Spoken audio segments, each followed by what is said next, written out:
हाँ जी। तो ये ट्वेल्थ केमिस्ट्री का पहला चैप्टर है विलियन, है ना। तो इसमें जो एनसीईआरटी बुक है, अधिकतर जो क्वेश्चन आते हैं आजकल बोर्ड में, इसके बीच से क्वेश्चन आ जाते हैं, इसलिए इसकी हर लाइन इम्पॉर्टेंट है। तो सारी बुक छोड़ करके इसी के अंदर का पढ़ोगे तो आपसे अच्छे से बनेगा क्वेश्चन, आप अच्छे से अटेम्प्ट कर सकते हो। तो जो इम्पॉर्टेंट चीज़ है उसको देख लेते हैं। तो यहाँ हम पहला चालू करते हैं 1.1, और यह है विलियनों का प्रकार। इस टॉपिक में आपको देखना है, सबसे पहले यही जान लेते हैं कि विलियन होता क्या है। तो विलियन क्या है? दो या दो से अधिक पदार्थों का समांगी मिश्रण है। अब ये लाइन है तो खाली स्थान में भी पूछ देता है कि दो या दो से अधिक अवयवों का खाली स्थान का मिश्रण या समांगी मिश्रण खाली स्थान कहलाता है। तो क्या भरोगे? विलियन भरोगे। अब समांगी का मतलब क्या होता है? मतलब ये है उसमें घुलने के बाद दोनों को आप अलग अलग न कर पाओ। जैसे मान लो पानी में आप शक्कर घोल देते हो तो आपको शक्कर नज़र आता है घुलने के बाद? नहीं आता है। माने हमको पानी के में शक्कर का विलयन प्राप्त हो गया, तो इस तरह से ये मिश्रण कैसा कहलाया? समांगी कहलाया। अब कोई ज़रूरी नहीं है कि विलयन होने के लिए जो है द्रव ही चाहिए। वो किसी अवस्था का विलयन हो सकता है, ठोस के साथ भी हो सकता है, द्रव के साथ भी हो सकता है, गैस के साथ भी हो सकता है। जैसे हवा ही है, तो हवा भी बहुत सारी गैसों का कैसा मिश्रण है? समांगी मिश्रण है। ये है ना। आप इसमें अलग अलग नहीं पता कर सकते हो कि कहाँ ऑक्सीजन है, कहाँ कार्बन डाइऑक्साइड है, कहाँ आर्गन है, कहाँ नाइट्रोजन है। क्या अलग अलग आपको दिखाई देता है? नहीं दिखाई देता। माने इन चीज़ों का ये क्या कहलाया? समांगी मिश्रण कहलाया। तो ये भी एक तरह का क्या कहला गया? विलयन। तो विलयन की परिभाषा समझ में आ गई। अब विलयन में दो चीज़ें होती हैं, है ना। तो विलयन में एक चीज़ जो होता है वो क्या होता है? विलायक। और दूसरा क्या होता है? विलेय, है ना। कोई पदार्थ जिसमें घुलता है ना, जिसमें कोई पदार्थ क्या होता है? घुलता है, उसको क्या कहते हैं? विलायक कहते हैं। और जो घोला जाता है वो क्या कहलाता है? विलेय कहलाता है। दूसरा ये है कि इसकी मात्रा कैसी होती है? अधिक होती है ना। हर कंडीशन में नहीं हो सकती है, सामान्यतः मैक्सिमम कंडीशन में इसकी मात्रा क्या होती है? अधिक होती है। इसकी मात्रा क्या होती है? कम होती है। इसकी भौतिक अवस्था बनी रहती है, जिस अवस्था में शुरू में था विलयन बनने के बाद भी वही अवस्था उसकी रहती है। ठीक। जैसे देखो, पानी और शक्कर को मैं मिला दूं, ठीक है, तो शक्कर क्या है? ठोस, और पानी क्या है? द्रव, है ना। अब इसको जब हम मिलाएंगे तो जो घोल बनेगा वो ठोस रहेगा कि द्रव रहेगा? द्रव। जो उसकी भौतिक अवस्था वही रह गई, मतलब वही क्या कहलाएगा? उसका विलायक कहलाएगा। विलायक की भौतिक अवस्था वही रहती है। अब मान के चलते हैं कि जब हम पानी में शक्कर मिलाते हैं, पानी 1 लीटर है और शक्कर 2 किलोग्राम हो जाए या 1 किलोग्राम, कुछ और ज़्यादा हो जाए। अब बोलोगे सर शक्कर की मात्रा ज़्यादा है तो इसको क्या होना चाहिए? विलायक हो जाना चाहिए। यहाँ तो मैं ये भी लिखा हूँ जिसकी मात्रा अधिक है वो क्या होता है? विलायक हो जाता है। तो यही मैं बोल रहा हूँ कि यदि मान लो 1 किलोग्राम पानी है और उसमें हम 1.5 किलोग्राम शक्कर गर्म करके घोल करके सीरा बना दिए, अब बताओ इसमें कौन विलेय है और कौन विलायक है? तो आपको गलत फहमी हो जाएगी। बोलोगे शक्कर की मात्रा क्या है? अधिक है, इसलिए ये क्या कहलाएगा? विलायक। पर आपको ये भी ध्यान देना है कि अंत में भौतिक अवस्था क्या है? घुलने के बाद भौतिक अवस्था क्या मिली हमको? द्रव ही रहेगा ना। सिरा क्या है? द्रव है। तो जिसकी भौतिक अवस्था शुरू से लास्ट तक बनी रहती है वही क्या कहलाता है? विलायक कहलाता है। क्लियर हो गया। तो यहां पर समझ लेना है, जो अवयव अधिक मात्रा में उपस्थित होता है वो क्या कहलाता है? विलायक कहलाता है। ठीक है। ये क्या लिखा है? ये सामान्यतः है। सामान्यतः का मतलब होता है जरूरी नहीं है, अधिक कंडीशन में ऐसे ही होता है। ठीक। जैसे मैं नींबू और पानी को मिलाऊं अब नींबू के रस को और पानी को, दोनों तो द्रव ही हैं, दोनों कैसे हैं, द्रव है। मान लो पानी की मात्रा ज़्यादा है और नींबू के रस की मात्रा क्या है, कम है।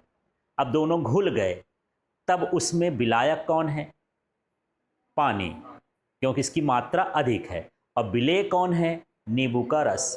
अब मैं नींबू का रस की मात्रा अधिक कर दूं, है ना, और उसमें पानी की मात्रा क्या कर दूं, कम कर दूं।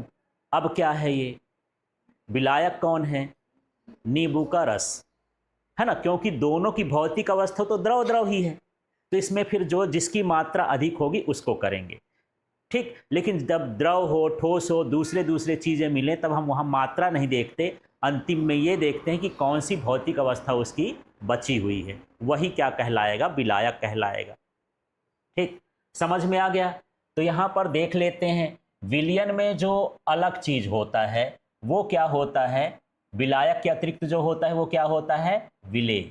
देखो यहाँ पर विलायक जो है किससे निर्धारित होता है, किससे निर्धारित होता है, भौतिक अवस्था से।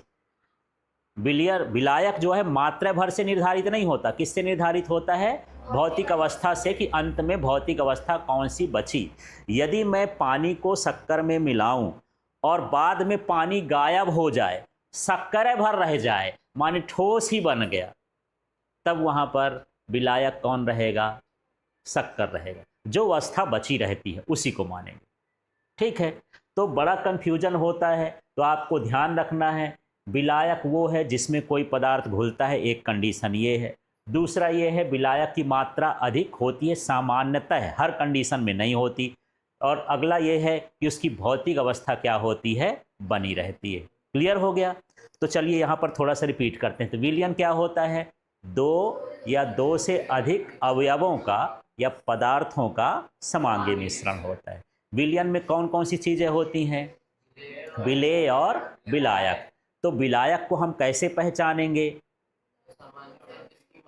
हाँ, जिसकी मात्रा सामान्यतः अधिक होती है, और विलयन में जिसकी भौतिक अवस्था बनी रहती है ना, भौतिक अवस्था बनी रहती है, और जिसमें कोई पदार्थ घुलता है। ये तीनों कंडीशन को मिला करके हम क्या बोलते हैं, विलायक।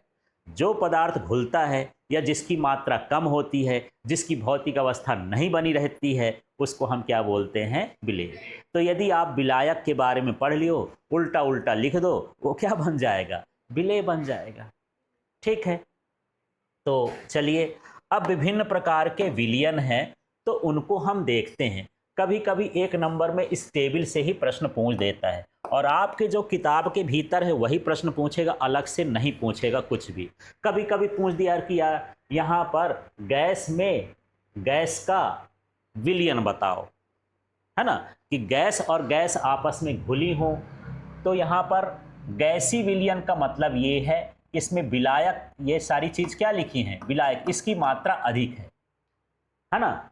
तो यहाँ पर विलेय कौन है, गैस, और विलायक कौन है, गैस। माने यदि विलायक गैस हो तो हम उसको क्या बोलेंगे, गैसीय विलयन। विलायक क्या हो, गैस। अब उसके साथ चाहे ठोस मिल जाए, चाहे द्रव मिल जाए, और चाहे गैस ही मिल जाए, वो सभी क्या कहलाते हैं, गैसी विलयन। तो विलयन की जो पहचान होती है विलायक से होती है ना। विलायक यदि गैस है तो गैसी विलयन, विलायक यदि द्रव है तो द्रव विलयन, और विलायक यदि ठोस है तो क्या कहलाएगा, ठोस विलयन।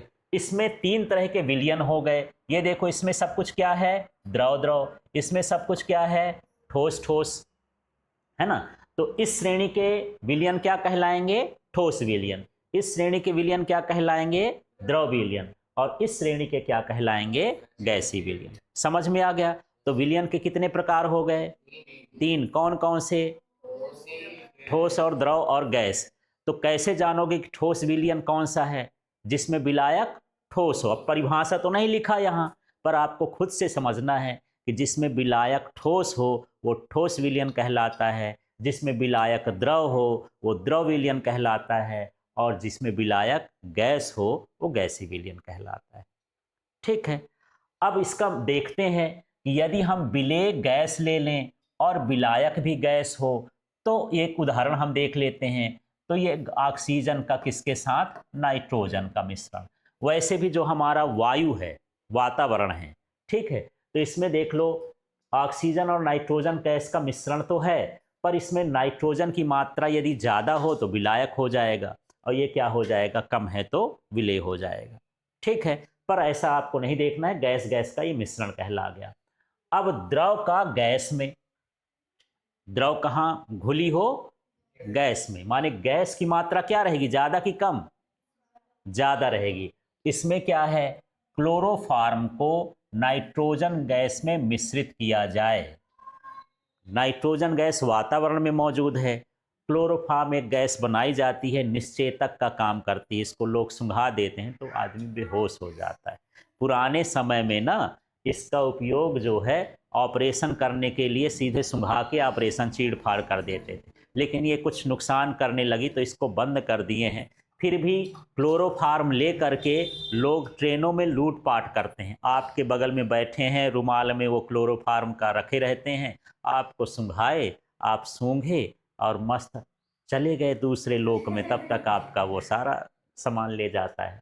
ठीक है, अब ठोस और गैस का जो होता है, ये कपूर का नाइट्रोजन गैस में क्या हो गया, विलयन हो गया। आप यहाँ देख रहे हो, तीनों में आप याद कर लो कि गैस गैस में नाइट्रोजन नाइट्रोजन नाइट्रोजन, नाइट्रोजन यहाँ पर क्या है, विलायक है। ठीक, नाइट्रोजन में ऑक्सीजन मिला दो, ठीक है, तो गैस गैस का विलयन बनेगा।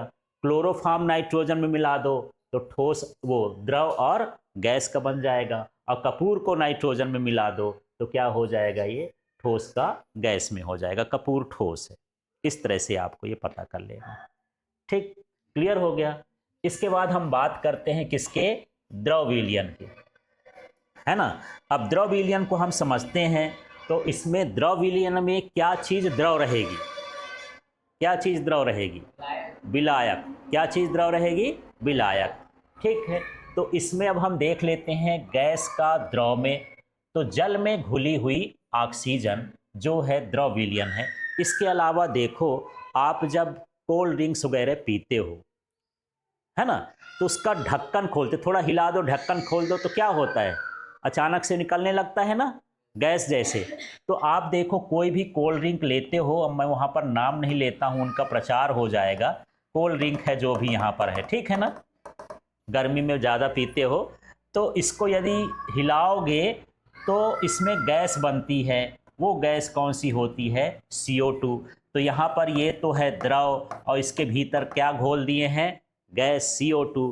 तो ये एक कहलाया गैस का द्रव के साथ मिश्रण। और विलयन क्या कहलाएगा, द्रव वाला कि गैस वाला, द्रव वाला, क्योंकि द्रव क्या है, विलायक है, विलायक से पहचान की जाती। ठीक है, अगली कंडीशन में देखते हैं, द्रव का द्रव में, जल में घुली एथेनॉल।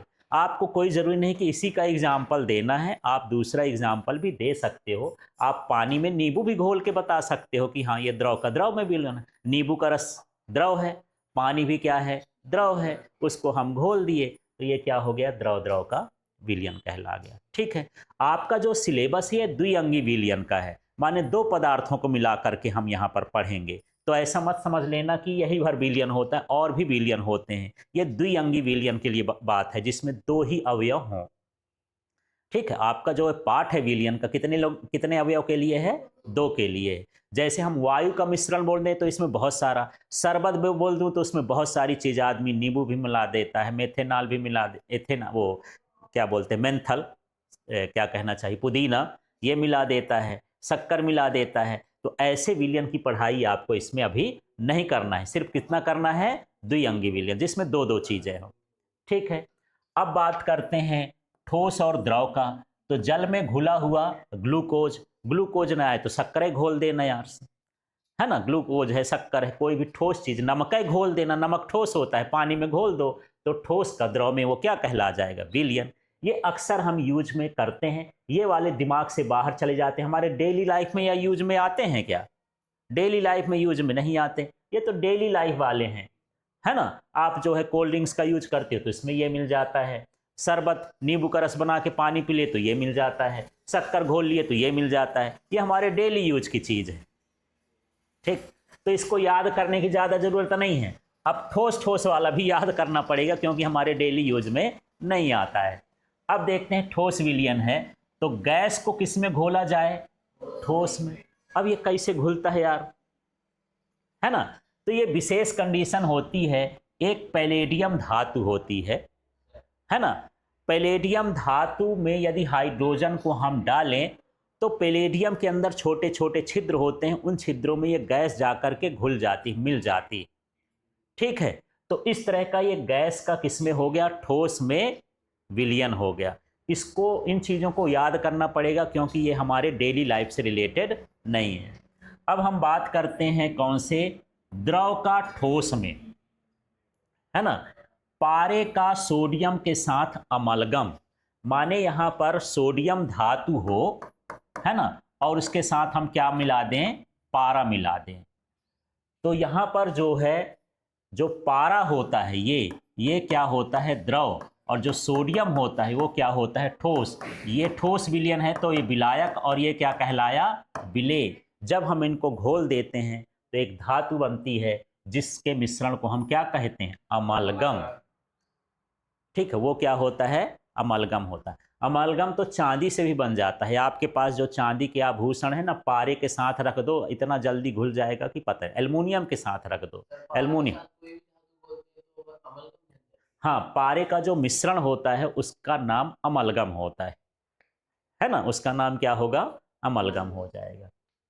अब हम बात करते हैं ठोस का ठोस में, तांबे का सोने में विलयन। वैसे बहुत सारी जो मिश्र धातुएं बनती हैं, है ना, जैसे पीतल है, अब जिंक से बना और तांबा से बना, तो एक मिश्र धातु बनती है ना, तो जो मिश्र धातु बनती है वो क्या कहला गई, एक तरह का विलयन है। विलयन का मतलब ये मत समझ लेना कि केवल जब घोल लेते हैं वही विलयन कहलाता है, ठोस चीज का भी विलयन बनता है। आप जो ये घंटी बजाते हो भगवान के पास, वो किसकी, तांबे या पीतल की बनी होती है, वो विलयन है कि नहीं है, है। उसमें ठोस ठोस मिला के दो चीजें मिल गई, तो ठोस चीजों का वो क्या कहला गया, विलयन कहला गया। विलयन हमेशा घुला रहे, ये गलत फहमी में नहीं रहना है।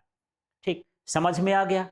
ठीक है, तो विलयन कितने प्रकार के हो गए, कौन कौन से, ठोस विलयन, द्रव विलयन, गैस विलयन। विलयन की पहचान किससे होगी, विलेय से कि विलायक से, विलायक से हो जाएगी। ठीक है, क्लियर हो गया।